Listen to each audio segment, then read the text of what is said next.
zombie လူငယ်ဒီကိုစားနေပပမေးရှာရှိတယ်နော်အဲ့ဒါလေးယူတာလေးဖြီချပြပါနော် ဟုတ်ကဲ့ ပန်ဖမအစုံဒီခွန်နဲ့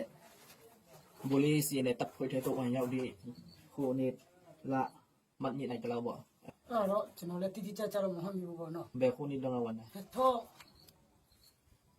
တစ်စက်ကြီးမရောက်ပြီအဲ့ဒါနဲ့ကျွန်တော်ပဲချိန်မတင်တတ်တဲ့တော့ဖြစ်တော့လဲဆိုတော့မဟုတ်ဘူး ในท้องเส้นนี้ต้องอัดตัวละ ဟုတ် กูไปมา အမကြီးက900ပေါ့နော် CCM ဟက်ကဒီခေါ်နေ สิเสียมันไปแล้ว ဒီခေါ်နေ ตาวันทันส่งแค่บูเรนี่ยาดิตะสุรุระเมนดัลลาหาคาลามาตุงอะโคตุงซังมาแล้วตาวันจะเราบูเรนี่ยาดิตะนี่ตะปุพี่ตะปุโยไปบ้าง တမဟာ6ပေါ့နော်တမဟာ6 มหาชอบ ဟုတ်တမဟာ6 ตมหาชอบเนี่ยมีเบเบหาดิ ပလဲဝနဲ့မြေလို့တော့ပြောတာပဲဒါပေမဲ့ပလဲဝနဲ့မြေကျွန်တော်ကလူတော်များဟုတ်မရနေတဲ့ချိန်တော့ วันเด လှုပ်ရှားတဲ့ပုံစံနဲ့လည်းနေတယ်ပေါ့နော် จันเดนี่ยาดิตะเนี่ย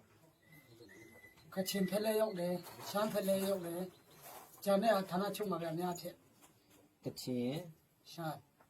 เบนันนี่ชันมาเบนันนี่ လုံးဝကျော် กะชินมาก ချင်မ6လ ชาวละ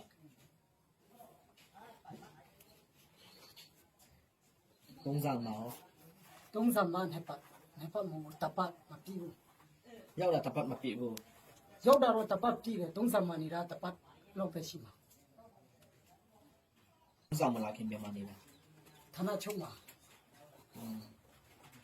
တိုက်ပွဲကြီးတိုက်ပွဲငယ်ဘယ်လောက်ဝင်ရောက်ဘူးလဲ အဲ့ဒါတော့ငါစုလည်းမထားဘူးဆိုတော့တော့ညားတယ် တိုက်ပွဲကြီးကြီး တိုက်ပွဲကြီးက6ခါ ဘယ်လောက် 6ခါ ကိုခါကိုကျန်တော့ ဟုတ်ကြီး တိုက်ပွဲတိုက် ပွဲ ပွဲ ကြီး ငယ် မနေဘူး ဟမ် မနေဘူး ခမ်းမချီမေးလောက်ခင်မလဲ အချင်းကိုရှိစတော့ရှိမှာနော် ဒီလေကျွန်တော်မြင်ချင်တာဒီစစ်တာလေ EC ကိုလာရောက်တိုက်ခိုက်တဲ့အကြောင်းပြအကြောင်းရင်းတော့အကြောင်းစစ်တာလေ EC ကိုလာတိုက်ကြတယ်လေကျွန်တော် အဲ့ဒါကျွန်တော်အစကကျွန်တော်တို့တိတိကျကျမေးရင်လည်းမဖြေကြဘူးပေါ့နော်ကျွန်တော်တို့ကြည့်ရအဲ့ဒါကြောင့်လည်းကျွန်တော်တို့ဖတ်ပြရတဲ့အကြောင်းလေးပါတာပေါ့အခုကဒီအဖွဲ့အစည်းနဲ့ပါချုပ်ကျွန်တော်တို့တက်ခိုက်နေရတယ်သူတို့ကပါလို့တဲ့ပါတွက်လဲဆိုတာသူတို့ကမဖြေဘူးပေါ့နော်ကျွန်တော်လည်းမကြည့်ဘူးအမိအတိုင်းလေးပဲပြောတာအဲ့ဒါကြောင့်လည်းကျွန်တော်ဖတ်ပြရချင်းဖြစ်တာပေါ့နော်အခုသူတို့ပြောတာကဥမာစစ်စင်ရတခုထောက်မယ်ဆိုဒီစစ်စင်ရပါချုပ်လေဘယ်သူနဲ့ပြရမှာလဲပါတက်ပြရမှာလဲအဲ့ဒါအရင်ကတော့ရှင်းပြခဲ့တယ်ပေါ့နော်အခုဒီဖက်မူလာတော့စက်အားရနဲ့ဖြစ်မယ်အဲ့ဒါပဲကျွန်တော်ကြည့်တယ်စက်အားရပါချုပ်ဘယ်သူနဲ့ပါတက်ချုပ်ကျွန်တော်မပါဒီဟန်ချက်မကောင်းလာလားသူ့မဟုတ်ပေါ့နော်ခံယူချက်ချင်းမတူလာလားလေကျွန်တော်မကြည့်ရပါဘူးကြာအဲ့ဒါ အထက်လူစီမေးတဲ့ကျွန်တော်တက်ပဲလုပ်ပေးတာ သူတို့လည်းကျွန်တော်လည်းတိတိကျကျမသိဘူးဆိုတော့ကျွန်တော်က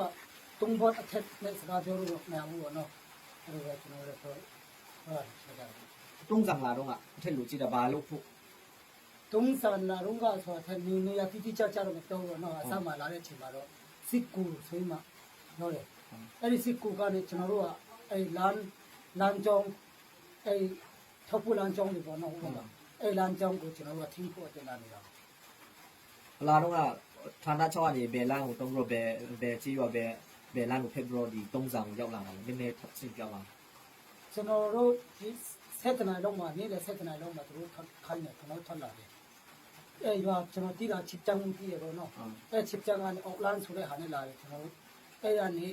ကိတ်တက်ရောက်တယ်အဲ့ကိတ်ကဟိုဖလမ်တွေဖလ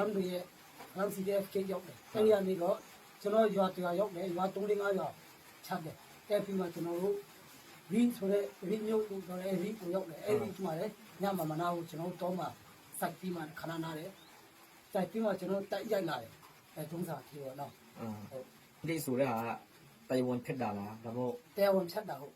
သူတို့လက်လက်ကြတယ်မရှိဘူးလား ရှိတယ် ဘိုးလေးအနေနဲ့စီနဲ့တပ်ဖွဲ့ကနေဘာကြောင့်ထွက်ပြေးနေရတာလဲအတိစိတ်လေးပြောပြပြပါဦး ဟုတ်ကျွန်တော်ထပ်ပြရတဲ့အကြောင်းကတော့ပေါ့နော်အခုလိုမျိုးကျွန်တော်လက်နဲ့ကင်လာတာနဲ့ကောင်းမနေဘူးအဲဒီ2020အထိတော့ကောင်းခဲ့တယ် အခုနောက်ပိုင်းကျတော့အခုကကိုတော်ဟန်နေတဲ့အဖိုက်ကဂီတချာဘောနော်ပါမဆိုင်တဲ့ဒီကျွန်တော်တို့ရဲ့ချင်းကြီးနေထဲကလက်နဲ့ကန်နေပဲကျွန်တော်တို့တိုက်နေရတယ်ခိုင်းနေရတယ်အဲ့ဒါကိုဖြည့်ရှင်းချက်ကမပေးနိုင်ဘူး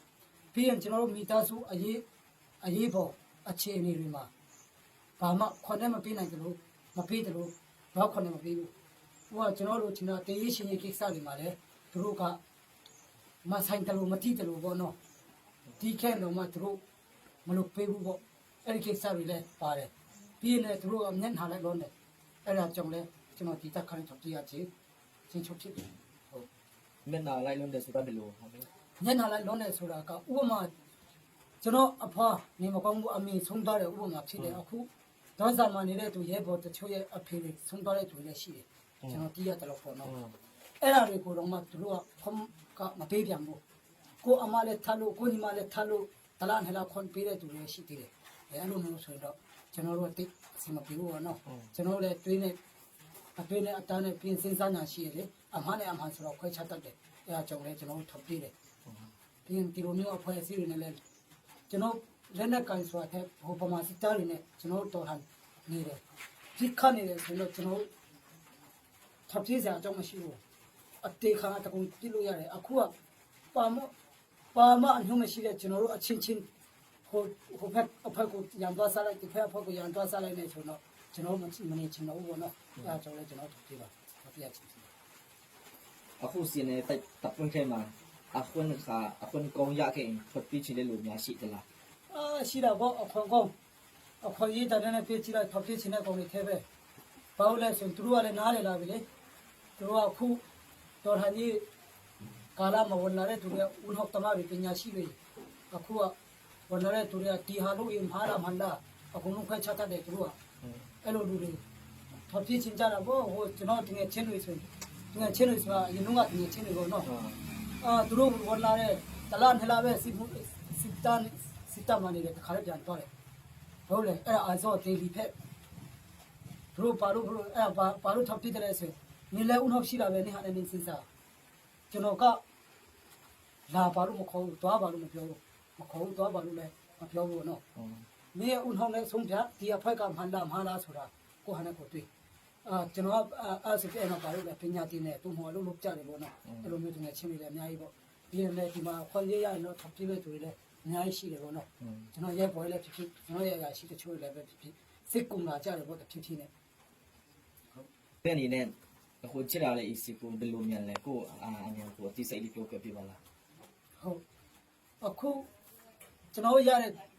တရင်နဲ့သူတို့ထုတ်တဲ့တရင်တွေနဲ့ဒီမှာဖြစ်နေတဲ့အရာတွေကတခြားစီပေါ့နော်ဘယ်လိုပြောရမလဲဟိုမှာပြောရင်တော့ပမာစစ်တန်းနဲ့ဆောနာပြောတယ်လို့ပေါ့နော်ပမာလည်းနဲ့ကိုင်းနဲ့ပေါင်းတယ်ဒီနေ့ပြေချတယ်နောက်ခါလည်းချအောင်မယ်ပါညာတွေနဲ့ပြီးရင်လူဖိုင်းနေဘယ်လိုလုပ်တယ်ဘယ်လိုလုပ်တယ်ဟောကျွန်တော်လည်းဒီဖက်ကိုတေးလာတဲ့ယုံကြည်ချက်တစ်ခုနဲ့ပဲပြေးရတယ်ဘာလို့လဲဆိုရင်ကျွန်တော်တို့အခုဖြစ်နေတဲ့ပြဿနာကျွန်တော်တို့ကြားနေတဲ့အရာနဲ့ဖြစ်နေတဲ့အရာကတလွဲစီပေါ့နော်အဲ့ဒါတော့ကျွန်တော်ဖုန်းကောင်းအာမခံတယ်အခုကသူတို့ကစက်အိုင်နဲ့ပေါင်းတယ်ပမာစစ်တပ်နဲ့ပေါင်းတယ်ဆို MA တွေချပေးတဲ့ဟာလေ MA စတိုင်တွေပေါ့နော်လက်ထောက်ဟွာတွေကျွန်တော်တွေ့ရမှာပေါ့ဒီတော့ကြာယူနေတာမတွေ့ရသေးဘူးပေါ့နော်အခုချိန်ထိချာအဲ့ဒါကြောင့်ကျွန်တော်စစ်တပ်နဲ့ပေါင်းတယ်ဆိုတာကျွန်တော်လုံးဝကိုမယုံဘူးပေါ့နော် စံပုံစစ်စံနေရောတဘောမကြတာတော့ဘာလို့ရှိလားရှင်ရိုးရိုးသားသားပြောပါအောင်နော်အဲ့ကျွန်တော်တို့ယုံကြည်ရတယ်လည်းနဲ့ကံဖိတ်စီပဲကျွန်တော်တို့ယုံမေးလို့မျိုးတွေကခင်ဗျားတို့ဒီလိုမကောင်းဘူးဆိုကျွန်တော်ပြောလို့ရတယ်လက်ကိုင်တယ်နော်ကျွန်တော်တို့လည်းနဲ့ကံဖိတ်စီမဟုတ်ဘူးတခြားဒီ NGO ဖိတ်စီစုံမျိုးလိုငယ်ဖိတ်စီအတီးမိတာနော်ငွေလေးတို့လိုက်ဖို့မကျွန်တော်ဖိတ်ဒီလိုက်ပို့ရမှာအခက်ခဲရှိလို့ကျွန်တော်တို့ပုံနေတာ ဟုတ်အခုချိန်ထိတော့မရှိဘူးနော်ကျွန်တော်ရောက်လာတယ်ဟိုကျွန်တော်ကအစမှသုံးဆန်ကနေရွာတရားရောက်တယ်ပေါ့နော်ဆက်မှဆက်ပိုင်းခေါင်းဆောင်တွေကနေကျွန်တော်ပို့ပေးတဲ့ရွာတရားအဲ့ရွာတရားနေဒီလက်နဲ့ကန်လေးစီကိုကျွန်တော်ပို့တာပေါ့အဲ့ဒီမှာကနေကျွန်တော်ရောက်တာနဲ့မဟုတ်ဆက်ကြတယ်အဒီပိုင်းလေးကဆက်တယ်အချွေတိုက်တယ်မုတ်စားတယ်မုတ်ကျွေးတယ်သမင်းစားပြီးပြီလားတဖောက်ဖောက်မင်းမင်းကြတယ်ပေါ့နော်ဘိုးတို့မစားပါဘူးဆရာတို့မစားပါဘူးတော့ကျွန်တော်ပြောနေသူတို့ကဆိုင်တော့ပဲနေရာပဲရောက်ပြကျွန်တော်လူတွေ ဒီမှာခဏခဏပြောတာပေါ့နော်အခုချင်းထိပဲဖြစ်ကျွန်တော်ရောက်ကရနဲ့လက်ပါတာလည်းမရှိပါဘူးဆဲဆိုတာလည်းမရှိပါဘူးဟုတ် ဘိုးရအနေနဲ့အခြားပြောစာပြောကြလို့တဲ့ချက်များရှင်ပြောပါအောင်ကျွန်တော်အနေနဲ့အမျိုးခေါင်းနဲ့ဒီလောက်ပါပဲပြောဆက်ရှိလားရှင်ပြောပါ ဟုတ်ကျွန်တော်အနေနဲ့ပြောစားတာခေါ်တော့နော်ကျွန်တော်တို့ကယုံကြည်ချက်နဲ့လာတာဟုတ်လားအခုကျွန်တော်တို့ဟိုဘက်မှာကျွန်တော်တော်လှန်ရေးလုပ်တယ်ဆိုတာကလက်နဲ့ကန်အဖွဲ့ကအုပ်ချုပ်တဲ့ဘုံမှာခံနိုင်လို့လုပ်ပါတယ်ဆိုတာအခုကကျွန်တော်တို့ CNA ဟိုဘက်ကတော်လှန်ရေးလုပ်နေတာအခုကဟာခါနဲ့ထန်တလားလည်းထောက်ခံတယ်ပေါ့နော်အဲ့ဒါတွေကတော့လုံးဝမဖြစ်တဲ့အရာတွေပေါ့အဲ့ဒါတွေနဲ့ကျွန်တော်ကတဖြည်းဖြည်းနဲ့စဉ်းစားတယ်ဩမတူဘီနဲ့ရောက်တယ်ကျွန်တော်မတူဘီနဲ့ဆိုကိုဖက်တောင်ပိုင်းပေါ့ဟာ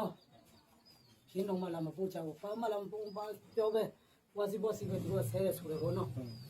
ဒီလိုပဲဟာခါနဲ့ပြောင်းလာတယ်ဟာခါကျွန်တော်တို့တားလေးဆက်စားပုံစံဆက်ဆံမှာပေါ့စီနေတယ်ဟာခါထန်တလာကဟုတ်ပြီဝန်တာတယ်တီတန်းစားပြောင်းလာပြန်ရောကျွန်တော်မှထပ်ဖြစ်ချင်တဲ့စိတ်ပဲရှိတော့လုံးဝစိတ်ကုန်ပါပြီပေါ့နော်ဘာလို့လဲဒီသူကမှမထောက်ခံတဲ့လက်နဲ့ကန်နေရတာ